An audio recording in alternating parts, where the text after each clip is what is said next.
अगोदर जर मला माहिती असतं ना की मुंबईच्या इतक्या जवळ नदीच्या काठावर मला या हिडन जेम फार्मस्टेमध्ये अशा ऑर्गॅनिक कॉटेजेसमध्ये राहण्याची सोय, गावकऱ्यांनी बनवलेलं घरगुती पद्धतीचं जेवण, स्विमिंग पूल सारख्या मॉडर्न फॅसिलिटी सोबतच नदीच्या किनारे मिळणारी ही शांतता आणि 2-3 नवीन मित्रमंडळी मिळणार आहेत, ते सुद्धा एकदम बजेटमध्ये, तर मी 2 नाही 4 दिवसाचं सामान पॅक करून आले असते. आम्ही शेतकरी लोक असल्यामुळे आम्हाला वाटतं की शेतीची लोकांना जाण व्हावी. खूप सारी झाडं आहेत, बाजूला नदी आहे. इथं आल्यानंतर खूप सारे पक्षी तुम्हाला पाहायला मिळतात. आमच्याकडे साधारण 50 एक मेडिसिनल प्लांट्स आहेत जे आमच्या शेतात काम करतात. तेच जेव्हा इथे गेस्ट असतात तेव्हा इथे त्यांची सर्व्हिस असते.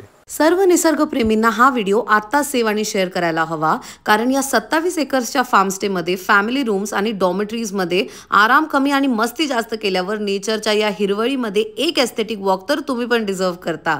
इथे व्हेज आणि नॉनव्हेज जेवण इतकं छान आहे की 2 घास एक्स्ट्राच जातील. संध्याकाळी मी या फार्मस्टेमध्ये फिरता फिरता साईबाबाचे मंदिर पाहिलं आणि मस्त असा चहा पिऊन आम्ही पोचलो इथल्या कला कुटीरमध्ये. कलाकारांसाठी त्यांचे वर्कशॉप कंडक्ट करायला इथे उत्तम सुविधा आहेत.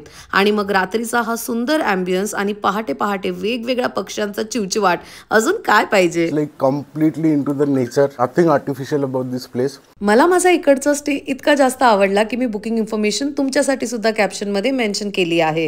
हे आहे Annapurna farms, located in Karjat, Maharashtra. अशा छान आणि युनिक फार्म स्टेजसाठी आणि रेकमेंडेशनसाठी चॉपमंच रिपीटला नक्की फॉलो करा.